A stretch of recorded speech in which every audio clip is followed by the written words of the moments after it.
I spent $52,000 on concrete just to watch her life fall apart. And honestly, it was worth every single hard-earned penny. She thought because she drove a white BMW X5 and ran some newfangled homeowners association, she owned my land, my road, my history. She was about to learn that out here in the Texas Hill Country, the deed is king, and a piece of paper signed in 1940 has more weight than all the corporate buzzwords she could screech.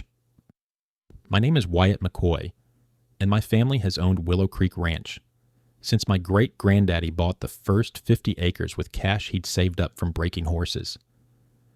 That land isn't just dirt and grass to me. It's the sweat of 3 generations.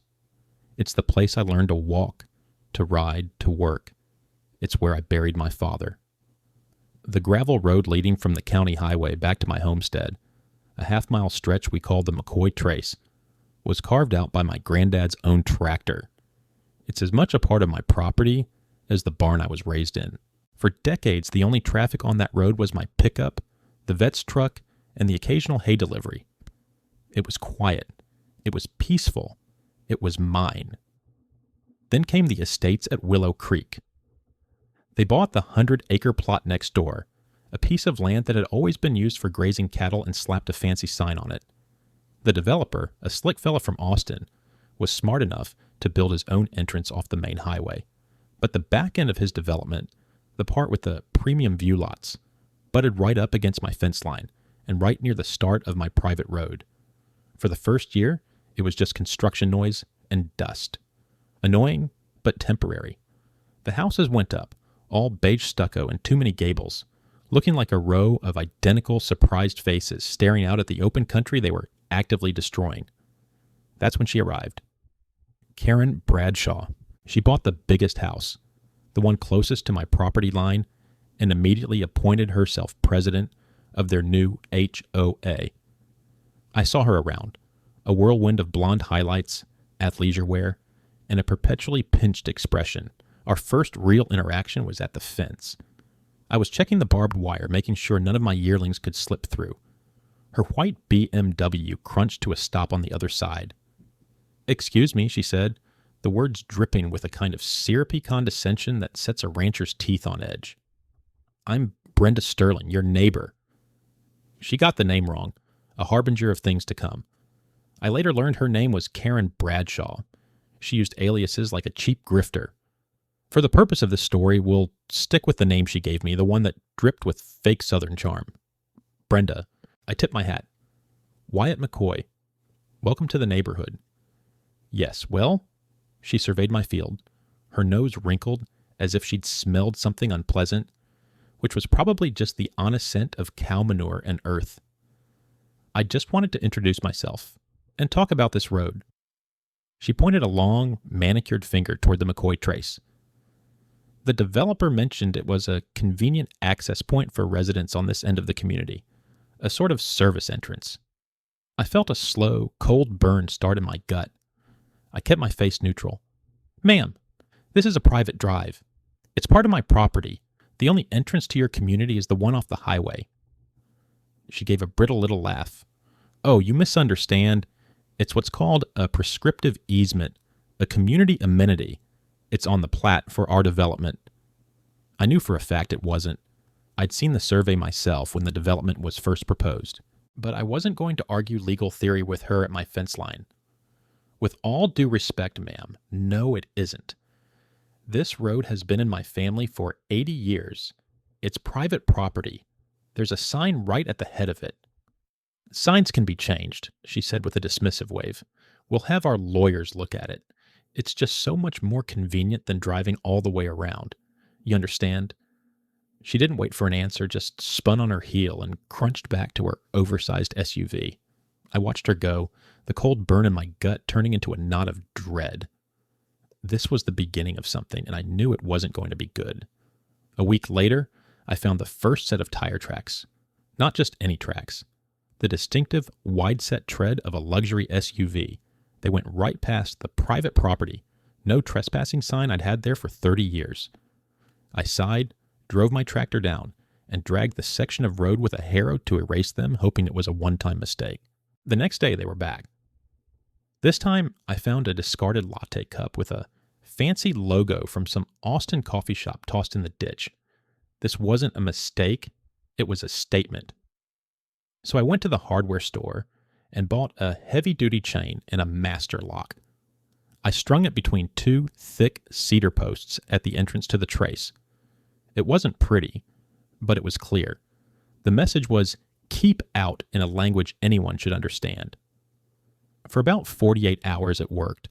The road remained pristine. I thought maybe, just maybe, she'd gotten the message. That Saturday morning, I was driving out to head into town for feed. As I approached the entrance, I saw the chain lying in the dust. Not unlocked. Cut. The clean, sharp bite of bolt cutters was unmistakable on the thick steel link. My jaw tightened. This wasn't just trespassing anymore. This was destruction of property. I looked at the McCoy trace, my road, and there they were again. Fresh tracks from that damned BMW. Cutting a path through my land like it was her personal driveway. The knot of dread in my stomach was now a hot, angry stone. I went back to the house, told my wife Sarah what had happened. Sarah was a schoolteacher, a calm and steady presence who balanced my more stubborn tendencies. "Wyatt, this woman is looking for a fight," she said, her brow furrowed with worry. "Be careful." "I'm not the one looking for it," I said, grabbing an even heavier chain from the barn. "But she's coming onto my land and cutting my property. I'm just defending what's ours." I put up the new chain, this one thick enough to moor a battleship, with a shrouded padlock designed to be impervious to bolt cutters. I also mounted a trail camera to a nearby live oak, aimed directly at the gate. If she was going to do it again, I was going to have proof.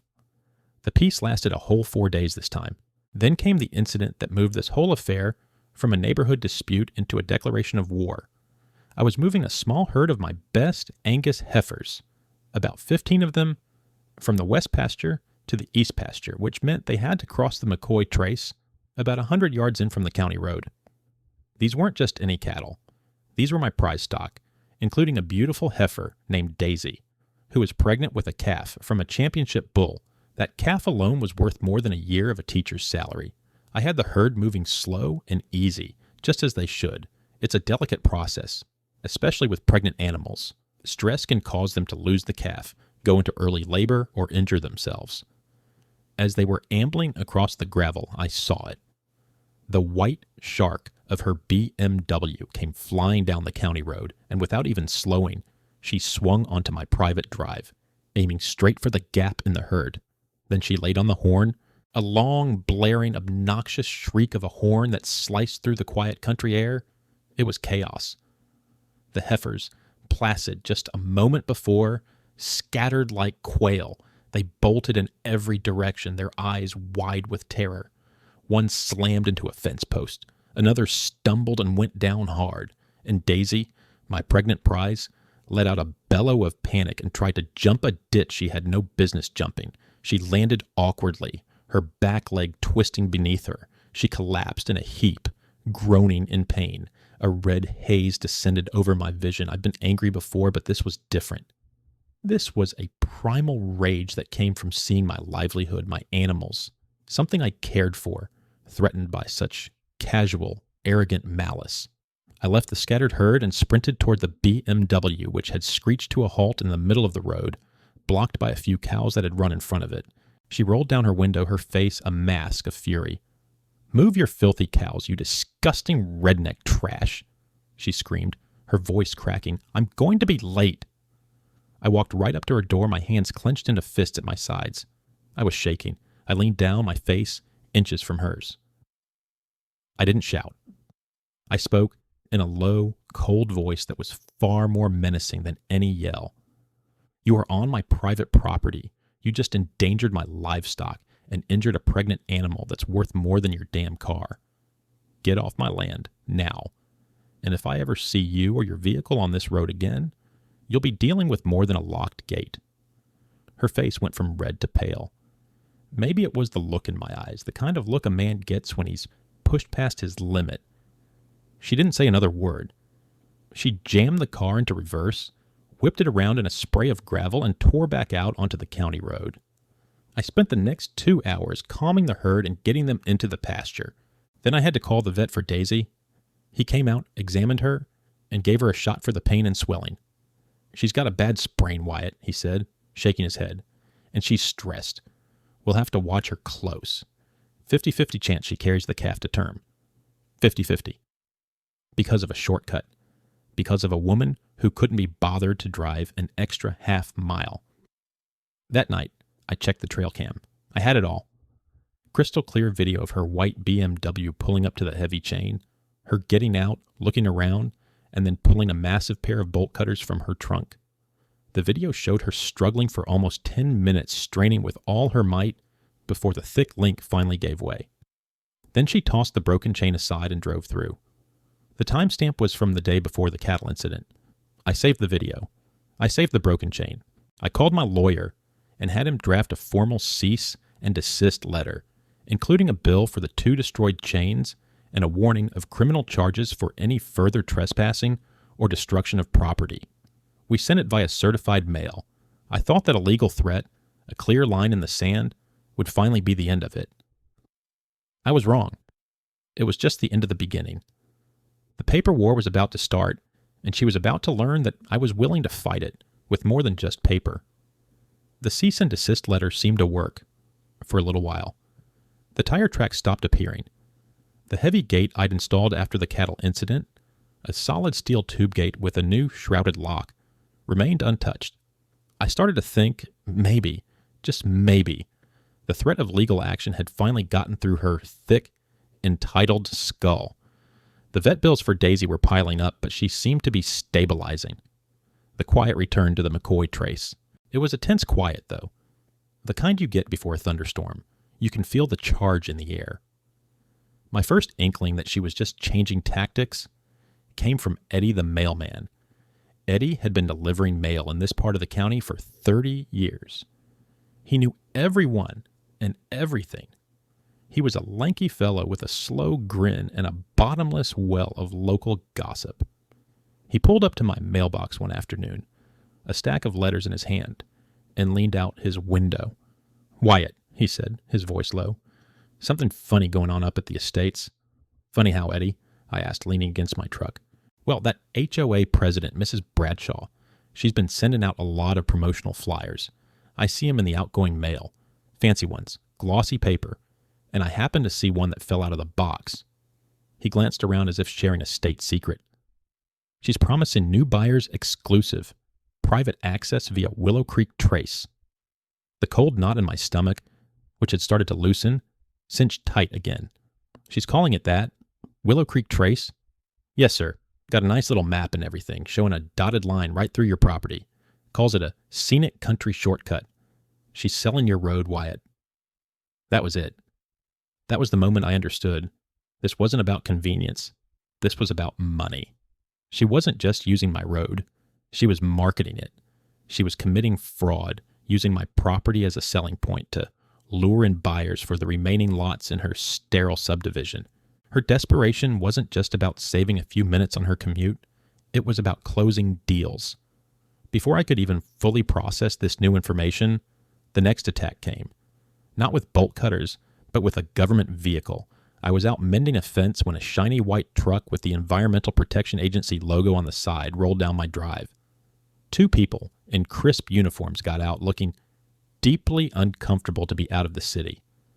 "Mr. McCoy?" the man asked, holding a clipboard like a shield. "That's me."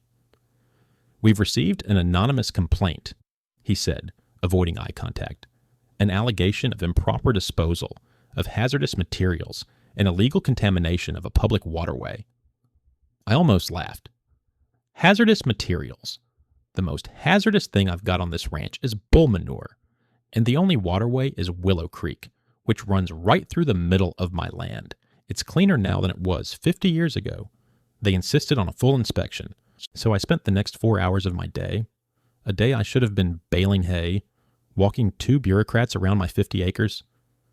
I showed them my manure composting system, which is about as organic and eco-friendly as it gets.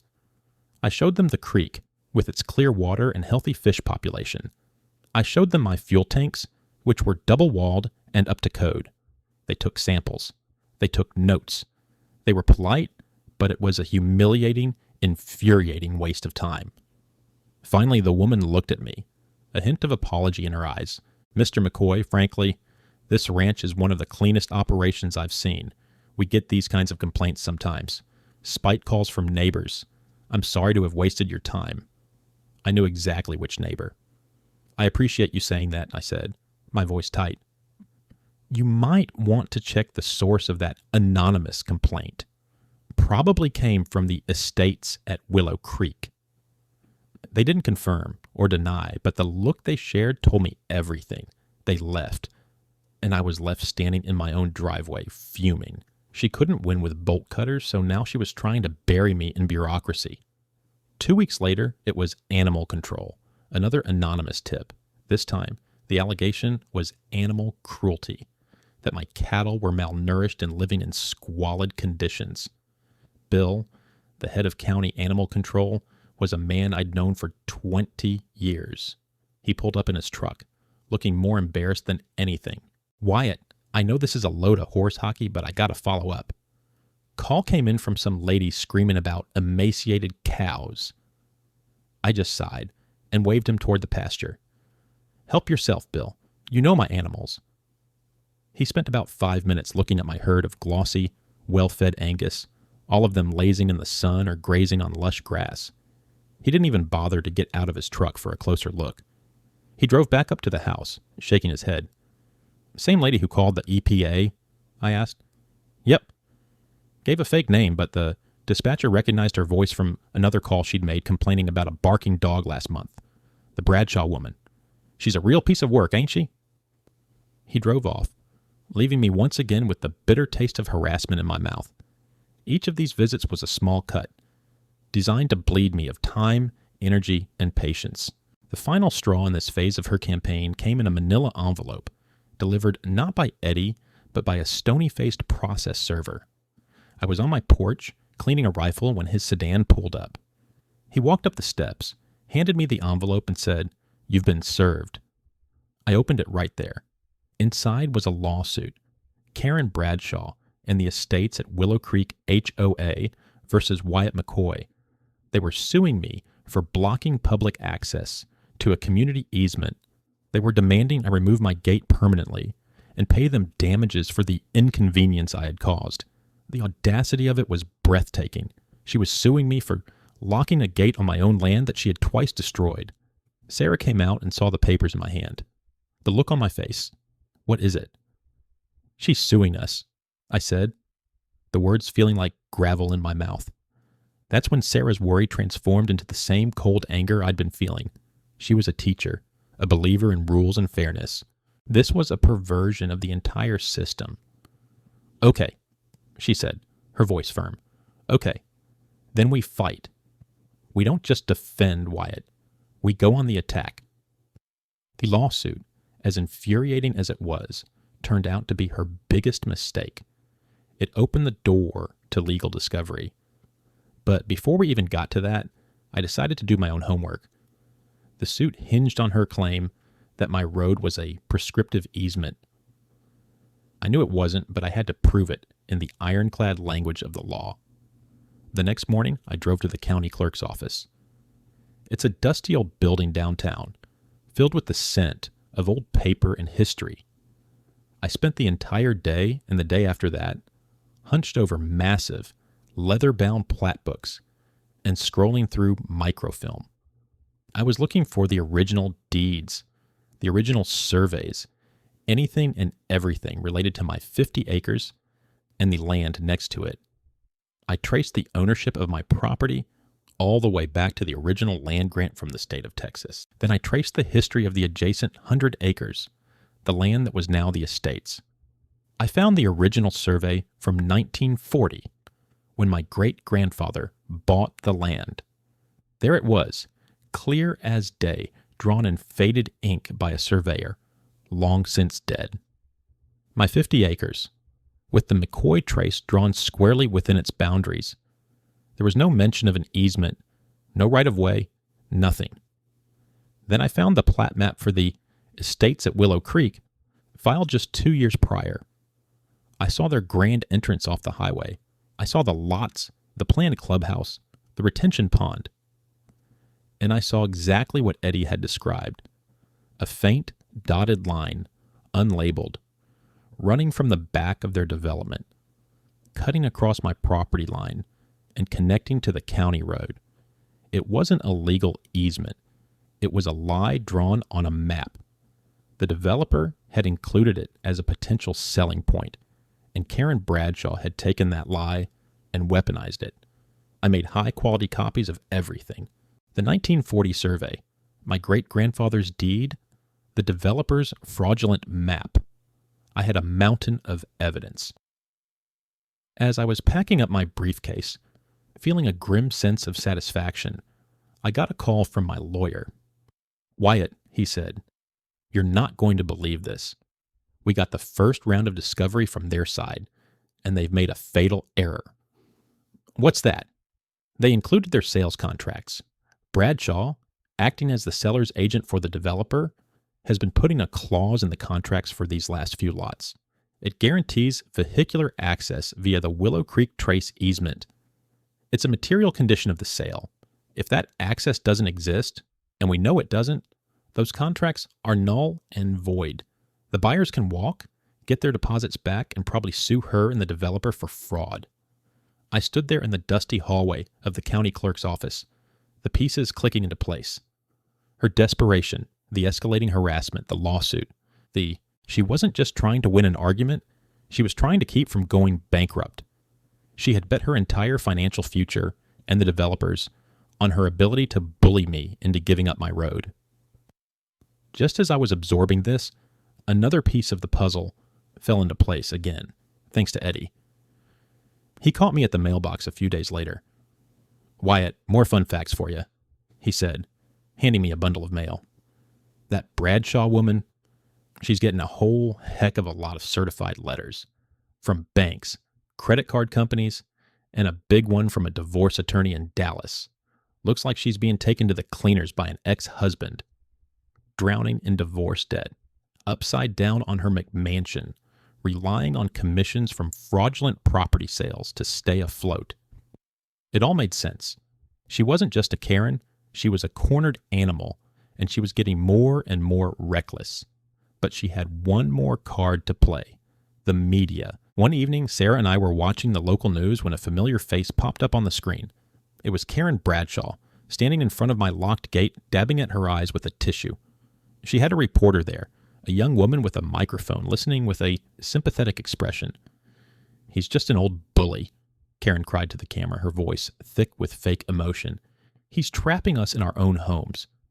This is the only direct route to the highway for emergency services. What if there's a fire? What if someone has a heart attack?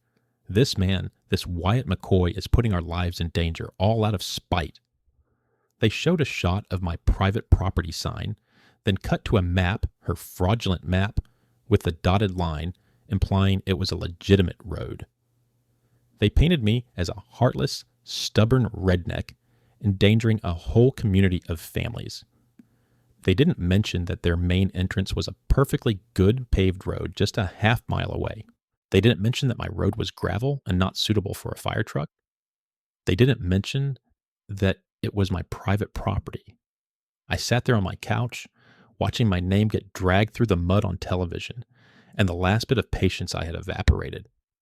The anger was gone, replaced by something cold and hard and clear. She wanted a war.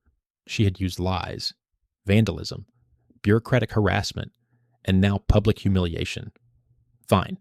I was done playing defense. It was time to build a wall. That night, sitting at the kitchen table with a damning pile of documents in front of me, I looked at Sarah. "I'm going to spend whatever it takes," I said quietly. "I'm going to end this, permanently."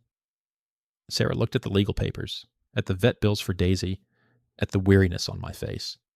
She put her hand on mine. "You're planning something. Good." And that's when I knew I had her. She thought she was fighting a simple rancher. She didn't realize she had just picked a fight with a man who had the law, the truth, and 80 years of family history on his side. She had overextended herself, lied in legally binding contracts, and given me all the ammunition I would ever need. The trap was set. All I had to do was spring it. If you've ever been pushed to the brink by someone who thinks the rules don't apply to them, you know the feeling. It's a cold, clear certainty. If you get it, smash that like button and subscribe, because you're going to want to see how this ends. The paper war was over. The concrete war was about to begin. The first phone call I made the next morning wasn't to my lawyer. It was to a man named Big Mike. Big Mike wasn't his legal name, but nobody knew him by anything else. He was a contractor, a concrete man, built like a brick smokehouse with hands the size of dinner plates. He ran a crew that was known for two things: doing jobs that were built to last forever and having zero tolerance for entitled city folks. He hated HOAs with a passion that burned brighter than the Texas sun. He was the perfect man for the job. I met him at the entrance to the McCoy Trace, right by the gate she'd slandered me over on the news. He pulled up in a dusty Ford F350 that looked like it had been in a few bar fights and won. He got out, spit a stream of tobacco juice into the ditch, and eyed my steel gate. "Heard you're having some neighbor trouble, Wyatt," he grunted, his voice a low rumble. "You could say that, Mike." I laid out the whole story for him. The trespassing, the cut chains, the cattle incident, the phony lawsuit, the news report. I showed him the plat maps, the original 1940 survey, and the developer's fraudulent drawing.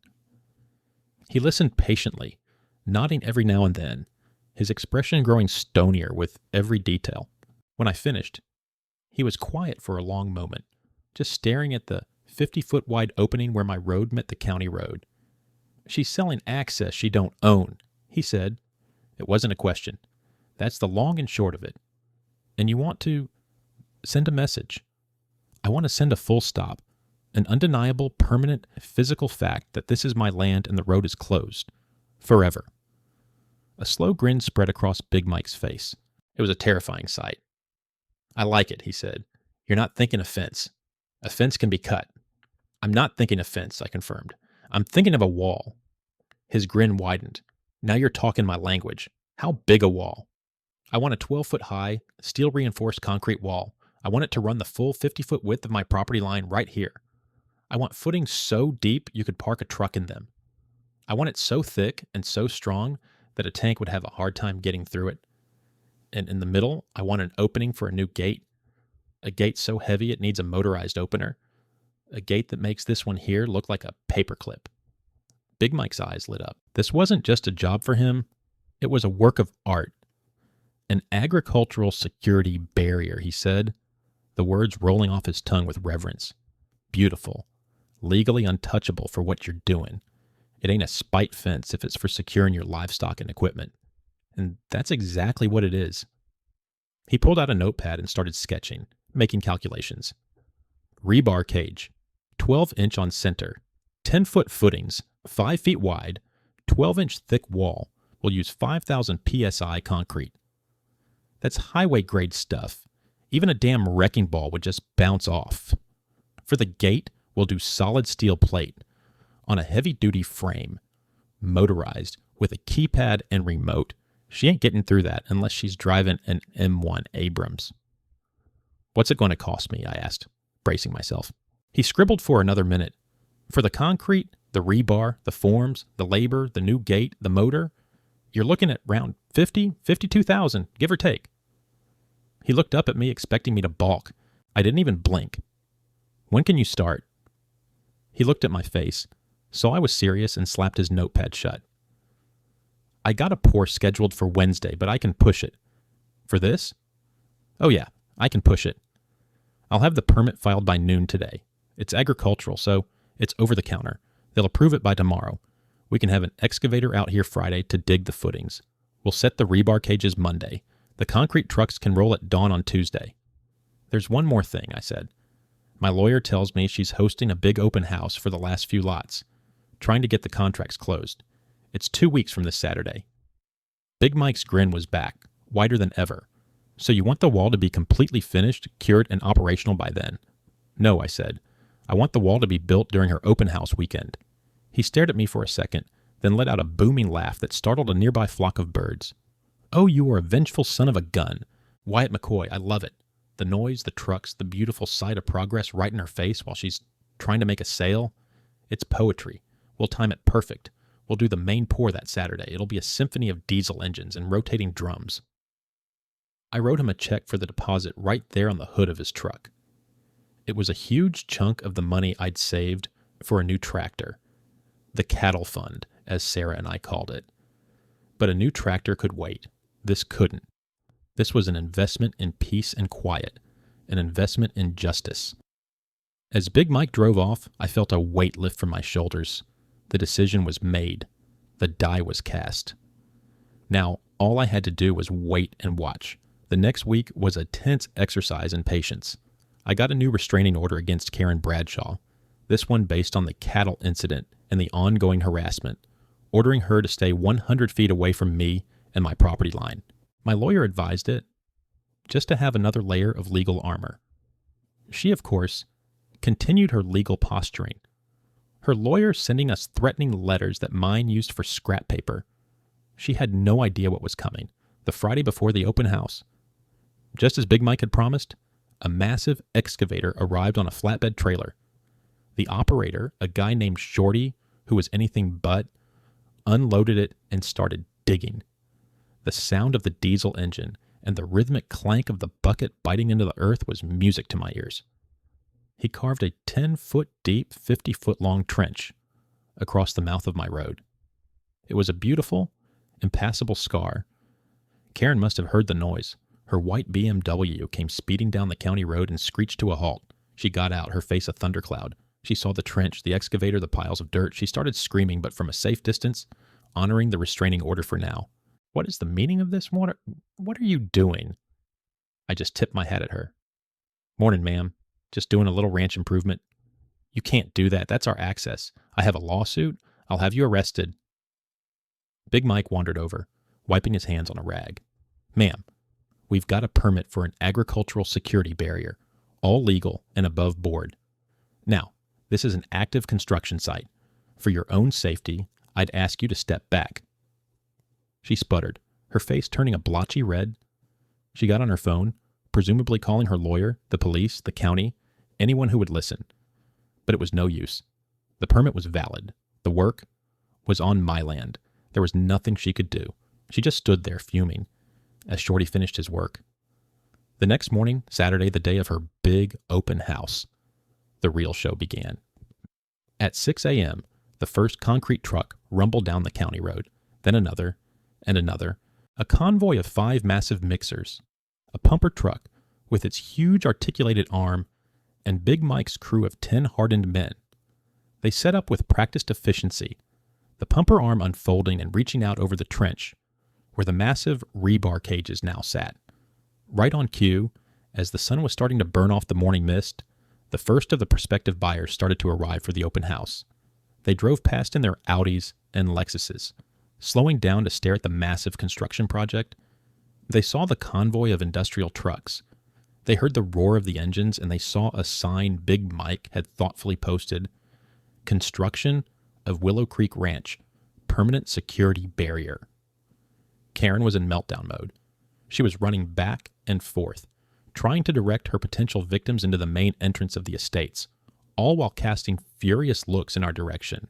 Her face was a mask of pure, unadulterated panic.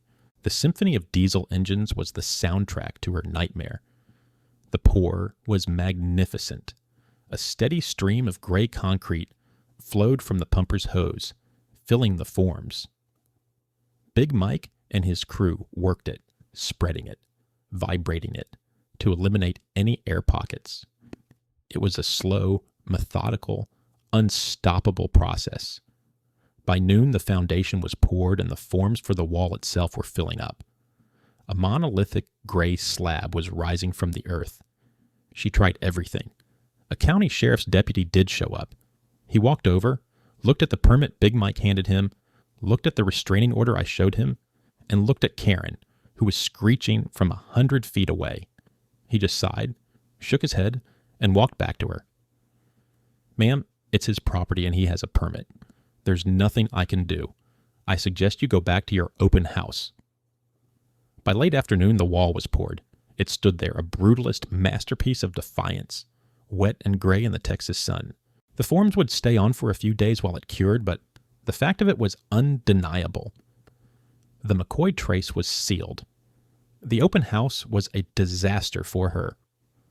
I saw several of the fancy cars that had gone in earlier leaving just an hour or two later, the drivers with grim faces. They had clearly asked about the scenic shortcut and been met with the sight and sound of its permanent destruction. But the real climax of the construction phase came 2 days later. The wall was still curing in its forms, but the crew had cleared the opening for the new gate. For the time being, I had my old steel gate chained back in place across the opening. It was a temporary measure until the new custom gate was ready. I was in the barn when I heard a roaring engine, and then an almighty crash of metal on metal. I ran outside. Karen Bradshaw had finally, completely snapped. She had floored her white BMW X5 and rammed my gate. She must have thought she could smash through it like in the movies. But this wasn't a movie. It was a heavy-duty steel gate, and while it wasn't the fortress the new one would be, it was still solid steel. The gate was mangled, bent into a V shape. But it had held. Her BMW, however, was destroyed. The entire front end was crumpled like a soda can. The hood was buckled, steam was pouring from the radiator, and both airbags had deployed, pinning her in the driver's seat. She was dazed, a trickle of blood on her forehead from hitting the steering wheel. I didn't even hesitate. I called 911. I need a sheriff and an ambulance at the entrance to Willow Creek Ranch. A woman has had a car accident. She intentionally rammed my gate in violation of a restraining order. By the time the deputy arrived, the same one from the other day, I was standing there calmly, holding another copy of the restraining order. He looked at the wreckage of the BMW, the destroyed gate, and the dazed and furious woman being helped out by the paramedics. He looked at me. "Let me guess," the deputy said with a world-weary sigh. She thought the power of her HOA membership could defeat basic physics. "Something like that," I said. He walked over to her as the paramedics were checking her out. "Ma'am, are you Karen Bradshaw?" She nodded, still looking stunned. "You're under arrest for violation of a restraining order and felony destruction of property." The handcuffs clicked as they led her, stumbling and disheveled, to the back of the patrol car. She looked back at me. Her face was no longer angry, just empty. It was the look of total and complete defeat. And behind her, silent and immense, the forms of my wall stood guard. It wasn't even finished, and it had already done its job. The physical barrier was sealed. The next battle would be fought in public, and I was more than ready for it. The week after Karen's spectacular self-destruction was one of satisfying progress. Her arrest was a minor blip on the legal radar. She made bail, of course. But it was a significant moral victory. The charge of felony destruction of property, on top of the restraining order violation, added a satisfying weight to the legal scales, tipping in my favor. Her lawyer was suddenly much more subdued in his communications. Meanwhile, Big Mike's crew returned. They stripped the wooden forms from the wall, revealing the finished product. It was glorious, a sheer 12-foot-high expanse of flawless gray concrete, stretching 50 feet across, gleaming in the sun. It was less a wall and more a statement, a geological feature that screamed private. A few days later, the new gate arrived on a flatbed. It was a monster, a single piece of 1/4-inch steel plate welded to a 2-inch square tube frame. It took 4 men and a small crane to lift it into place. They installed the motorized track, the heavy-duty electric motor, and the keypad. Big Mike handed me the remote. It was heavy in my hand. "Even a tank ain't getting through this," he said, spitting a satisfied stream of tobacco. "And if she tries to ram this one, they'll be sweeping up pieces of that German junk box for a week." I pressed the button. With a low, powerful hum, The massive steel gate slid silently and smoothly aside, opening a path to my home. I pressed it again, and it slid shut with a solid, definitive thud, the sound of absolute security, the sound of peace. The $52,000 had been worth every dime. My 50 acres were once again an island, and I controlled the only bridge. But I wasn't done. Building the wall had solved the physical problem, but it hadn't addressed the root of the issue: her fraud. She was still out on bail. Her lawsuit against me was still technically active, though doomed. And there were still buyers who had been duped by her lies. I wanted total victory. I wanted to see her not just defeated, but exposed. My opportunity came in the form of the annual county fair and rodeo. In our part of Texas, the county fair is a bigger deal than Christmas. It's the one time of year everyone comes together. Farmers, ranchers, business owners, families, everyone. It's the social and economic hub of our community for one weekend. It was also the perfect stage for the final act of this drama. My lawyer and I had a plan. Through the discovery process of her ridiculous lawsuit, we had obtained the names and contact information for the 3 buyers who had signed the fraudulent sales contracts with the guaranteed access clause. They were all out-of-towners, people from Houston and Dallas looking for a weekend place in the hill country. They were the real victims of her scam, besides me. I decided to rent a booth at the fair, not the usual spot to sell a calf or some hay. I rented a prime spot in the main exhibition hall, right between the tractor dealership and the homemade quilts. The sign above my booth read, in big, friendly letters, Willow Creek Ranch, a story of Texas heritage. I spent a day setting it up with Sarah. We didn't bring any livestock. We brought history. On one side of the booth, we mounted a huge, professionally printed, high-resolution copy of the 1940 survey map, with our property lines clearly marked in red. Next to it, we displayed a blown-up copy of my great-grandfather's deed. We had old black and white photos of my family working the land, pictures of my granddad on his first tractor, my dad teaching me to ride. It was a tribute to my roots, a testament to what the land meant. But the centerpiece of the booth was the other side. On a large flat-screen TV, I had a video playing on a loop. It was a masterfully edited compilation of the last few months. It started with the trail cam footage of Karen Bradshaw, her face illuminated in the infrared glow as she struggled with the bolt cutters to cut my chain. It cut to the footage of her honking and scattering my cattle with a little subtitle that read, "Endangering Pregnant Livestock." Then it showed the clip from the local news with her crying her crocodile tears about being trapped. And it finished with the glorious finale. Dashcam footage from the deputy's car, which my lawyer had subpoenaed, showing the aftermath of her ramming the gate, the crumpled BMW, and her being led away in handcuffs. Beneath the TV, on a table, I had neat stacks of documents. There were copies of my deed and the survey, copies of the valid permit for my agricultural security barrier, and most importantly, copies of one of the redacted sales contracts she'd used, with the fraudulent guaranteed access clause highlighted in yellow. The plan was simple. We had sent formal engraved invitations to the 3 duped buyers. Wyatt and Sarah McCoy invite you to a special presentation regarding your recent property investment in the estates at Willow Creek. Please join us at our county fair booth for a clarification of important access rights. We figured curiosity and the scent of their money being on the line would be enough to draw them in. The fair opened on Saturday morning. The exhibition hall was buzzing with people. I stood in my booth, dressed not in my usual work jeans, but in a clean shirt and my good boots, feeling like a general before a battle. Sarah was by my side, a pillar of quiet strength. Around 11 a.m., the first couple arrived, a man and woman in their 50s dressed in expensive but uncomfortable-looking country attire. They looked hesitant, confused. "Mr. McCoy?" the man asked. "I'm Robert Peterson. We got your invitation. What is all this about?" "Mr. Peterson, I'm glad you could make it," I said with a warm, genuine smile. "I believe you were in the process of buying Lot 12 over at the estates?" He nodded. "Well, I'm your neighbor, and I felt it was my civic duty to make sure you were fully informed about a key detail of your contract." I walked him over to the big map. "This is my ranch," I explained, tracing the boundaries. And this is my private road, the McCoy Trace. It has been in my family with no public access since 1940. I handed him a copy of the deed. Then I pointed to the TV, which was currently showing Karen struggling with the bolt cutters. The seller's agent, Mrs. Bradshaw, may have given you a different impression.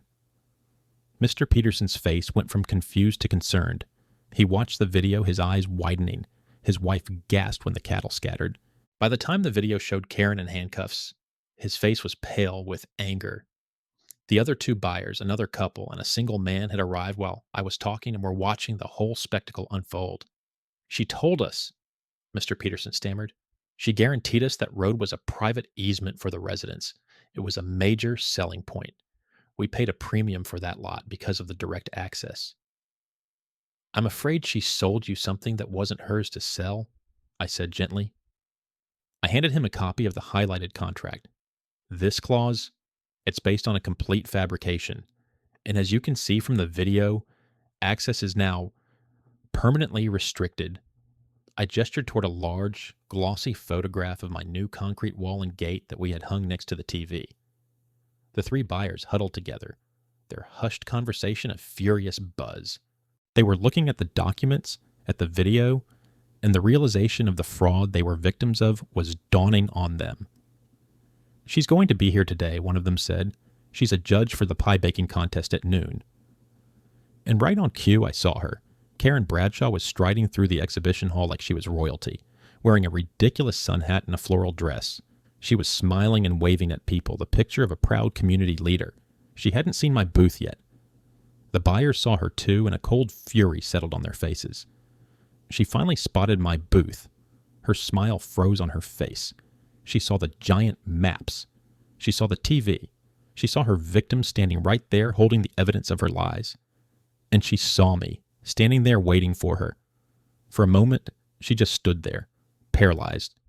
Then her programming kicked in. The cornered animal came out. She marched toward my booth, her face contorted with rage. What is the meaning of this? You are slandering me.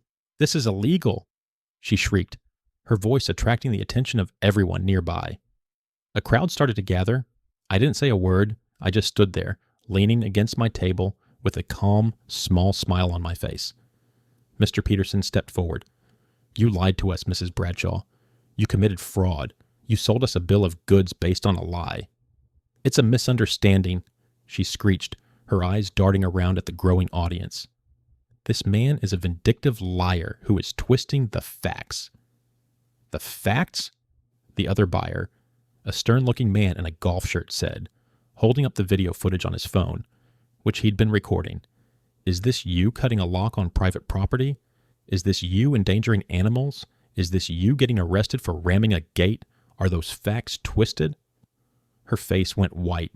She was trapped, exposed, in the middle of the county fair, surrounded by the very community she was trying to impress. She opened her mouth, but no sound came out. And at that perfect, beautiful moment, two sheriff's deputies, along with a plainclothes detective my lawyer had arranged to have on standby, stepped through the crowd. Karen Bradshaw, the detective said, his voice calm and authoritative, cutting through the silence. You're under arrest for felony fraud and witness intimidation. The handcuffs clicked shut on her wrists for the second time in as many weeks. This time, there was no confusion, no daze, just the dead, hollow-eyed look of utter ruin. The cameras from the local news station, whom I had also taken the liberty of inviting, flashed. The crowd murmured, pointing and whispering, and I just stood there leaning against the table in my booth, a monument to my family's history. I held up a copy of my great-grandfather's deed for the cameras to see. Total, public, and complete victory. The downfall was swift and total.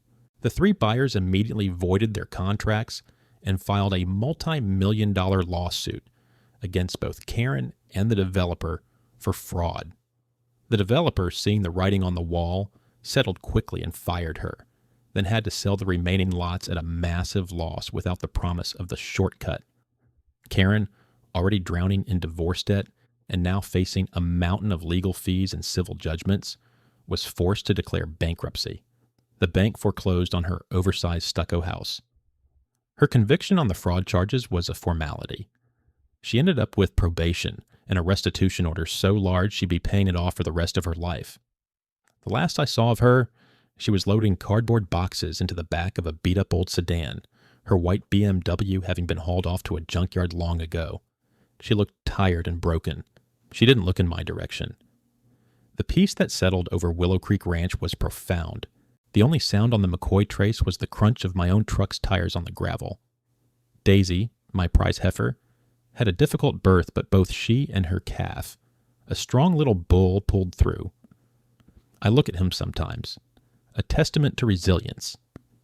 Sometimes, when Sarah and I are sitting on the porch in the evening, we look out at the wall. It's a stark, imposing thing. But to us, it's beautiful. It's a symbol of our perseverance. It's a $52,000 monument to the fact that you don't mess with the Texans' land. They say good fences make good neighbors. But sometimes, you need a 12-foot steel-reinforced concrete wall to make a felon. If you enjoyed this pro-revenge, hit like and subscribe. Share this with anyone dealing with an HOA tyrant.